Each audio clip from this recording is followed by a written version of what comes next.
رب صل عليه وسلم. பிஸ்மில்லாஹிர் ரஹ்மானிர் ரஹீம்.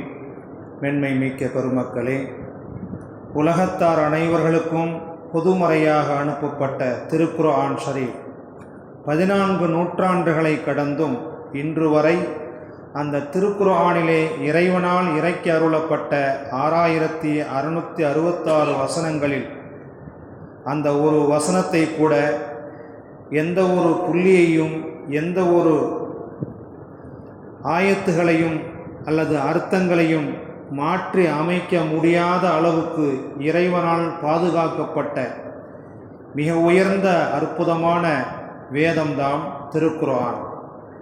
நபிகள் ஸல்லல்லாஹு அலைஹி வஸல்லம் அவர்களுக்கு இறைவனால் அருளப்பட்ட ஏராளமான அருள் கொடைகளிலே மிக உயர்ந்த முஅஜிஸா என்னும் அருள் கொடை திருக்குர்ஆன் ஆகும். எனவேதான் திருக்குர்ஆன் ஷரீஃபை ஓதுவதும் நன்மை, ஓத கேட்பதும் நன்மை என்று நபிகள் ஸல்லல்லாஹு அலைஹி வஸல்லம் அவர்களும் அல்லாஹுவும் கூறுகின்றார்கள். திருக்குர்ஆனை திரும்ப திரும்ப ஓதுதல் பற்றிய கட்டளையும் அதை மறந்துவிட்டால் எச்சரிக்கை செய்யப்படக்கூடிய அளவுக்குள்ள ஹதீஸும் நாம் நேற்றைய தினத்திலே பார்த்தோம். அதுபோன்று திருக்குர்ஆனை இனிமையாக ஓதுவதும் இனிய குரல் உடையவரை ஓதச் சொல்லி கேட்பதும் நல்ல விஷயமாகும். குறிப்பிட்ட அத்தியாயங்களை வசனங்களை ஓதுவதற்கும் ஆர்வம் ஊட்ட வேண்டிய நல்ல பல செய்திகளும் குர்ஆன் ஷரீஃபை பற்றிய சிறப்புகளிலே கூறப்பட்டுள்ளன. அபூ சயீத் ரபியா இப்னு அல் முஅல்லா ரலியல்லாஹு தஆலா அன்ஹு அவர்கள் அறிவிக்கின்றார்கள், நபிகள் ஸல்லல்லாஹு அலைஹி வஸல்லம் அவர்கள் எனது கையை பிடித்தவர்களாக, அறிந்து கொள், நீங்கள் பள்ளிவாசலை விட்டு வெளியேறும் முன் குர்ஆனில் உள்ள மிக பெரும் அத்தியாயம் ஒன்றை உமக்கு நான் கற்றுத்தருகிறேன் என்று என்னிடம் கூறினார்கள். நாங்கள் பள்ளிவாசலிலிருந்து வெளியேறுவதற்காக வேண்டி எண்ணிய போது, அல்லாஹ்வின் தூதரே, குர்ஆனில் மாபெரும் அத்தியாயம் ஒன்றை உங்களுக்கு நான் கற்றுத்தருகிறேன் என்று கூறினீர்களே என்று நாங்கள் கேட்டோம். அப்பொழுது நபிகள் ஸல்லல்லாஹு அலைஹி வஸல்லம் அவர்கள் கூறினார்கள், அல்ஹம்துலில்லாஹி ரப்பில் ஆலமீன் என்று துவங்கக்கூடிய முதல் அத்தியாயம்தான் அது. அது திரும்ப திரும்ப வரும் 7 வசனங்களை உடையதாகும், எனக்கு கொடுக்கப்பட்ட மகத்தான திருக்குர்ஆனின் வசனங்களாகும் என்று நபிகள் ஸல்லல்லாஹு அலைஹி வஸல்லம் அவர்கள் கூறினார்கள். ஒரு சஹாபி தன் சமகாலத்தில் வாழ்ந்த ஒரு சஹாபியின் கரத்தை பிடித்து பள்ளிவாசலை விட்டு வெளியேறுவதற்கு முன்பாக இந்த வசனத்தை ஓதுங்கள் என்று நபி ஸல்லல்லாஹு அலைஹி வஸல்லம் அவர்கள் சொல்லியதற்கு எவ்வளவு பெரிய அந்தஸ்தும் உயர்வும் இருக்கிறது அந்த அல்ஹம்து சூராவுக்கு இருக்கிறது என்பதை நாம் புரிந்து கொள்ள வேண்டும்.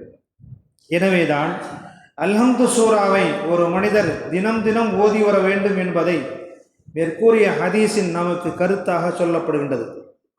மேலும் பெருமானார் ஸல்லல்லாஹு அலைஹி வஸல்லம் அவர்கள் கூறுகின்றார்கள், குல் ஹுவல்லாஹு அஹது என்று துவங்கும் 112வது அத்தியாயம் பற்றி நபி ஸல்லல்லாஹு அலைஹி வஸல்லம் அவர்கள் கூறும்போது, எனது உயிர் யாருடைய கைவசம் இருக்கிறதோ அந்த அல்லாஹ்வின் மீது சத்தியமாக நிச்சயமாக இந்த அத்தியாயம், அதாவது குல் ஹுவல்லாஹு அஹத் அல்லாஹு ஸமத் லம் யலித் வலம் யூலத் வலம் யகுல் லஹு குஃபுவன் அஹத் என்று சொல்லப்படக்கூடிய இந்த குல் ஹுவல்லாஹு சூரா என்பது குர்ஆனில் 1/3 சமம் என்று நபிகள் ஸல்லல்லாஹு அலைஹி வஸல்லம் அவர்கள் கூறினார்கள்.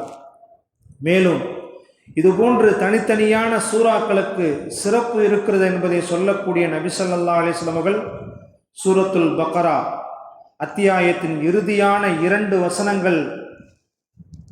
வசனங்களை ஒரே இரவில் ஒருவர் ஓதினால் அவருக்கு அந்த 2மே போதுமானதாக இருக்கும் என்று நபிகள் ஸல்லல்லாஹு அலைஹி வஸல்லம் அவர்கள் கூறினார்கள். மேலும் திருக்குர்ஆன் ஓதப்படாத வீடுகளை உதாரணம் காட்டி நபி ஸல்லல்லாஹு அலைஹி வஸல்லம் அவர்கள் இப்படி சொல்லுகின்றார்கள். அபூ ஹுரைரா ரலியல்லாஹு தஆலா அன்ஹு அவர்கள் அறிவிக்கக்கூடிய ஒரு ஹதீஸிலே, உங்களுடைய வீடுகளை கபிரிஸ்தான்களாக மண்ணறைகளாக ஆக்கிவிடாதீர்கள், நிச்சயமாக ஷைத்தான் எந்த வீட்டிலே சூரத்துல் பக்ரா என்ற அத்தியாயம் ஓதப்படுகின்றதோ அந்த வீட்டிலே ஷைத்தான் குடியிருக்க மாட்டான், அந்த வீட்டை விட்டு விரண்டு ஓடிவிடுவான் என்று நபிகள் ஸல்லல்லாஹு அலைஹி வஸல்லம் கூறினார்கள். திருக்குர்ஆனிலே 30 வசனங்களை உடைய ஒரு அத்தியாயம் உள்ளது. அது தன்னை ஓதிய ஒருவருக்காக வேண்டி அவரது குற்றம் மன்னிக்கப்படும் வரை பரிந்துரை செய்து கொண்டே இருக்கும். அதுதான் சூரத்துல் முல்க் என்று சொல்லப்படக்கூடிய தபாரக்கல்லதி பியதிஹில் முல்க் என்று தொடங்கக்கூடிய சூறாவாகும்.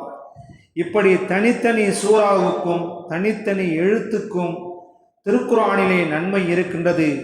அந்த குர்ஆன் ஷரீஃபை கற்று உணர்ந்து ஓதக்கூடிய பாக்கியத்தையும், ஓதினால் என்ன நன்மை கிடைக்குமோ எல்லா நன்மைகளையும் அல்லாஹு தஆலா நமக்கு கிடைப்பதற்கு தௌஃபீக் செய்வானாக.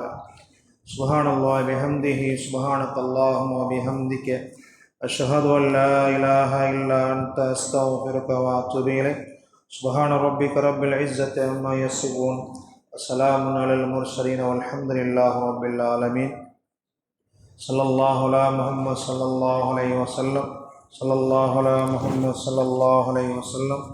ஸல்லல்லாஹு அலா முஹம்மதின் யா ரப்பி ஸல்லி அலைஹி வஸல்லம்.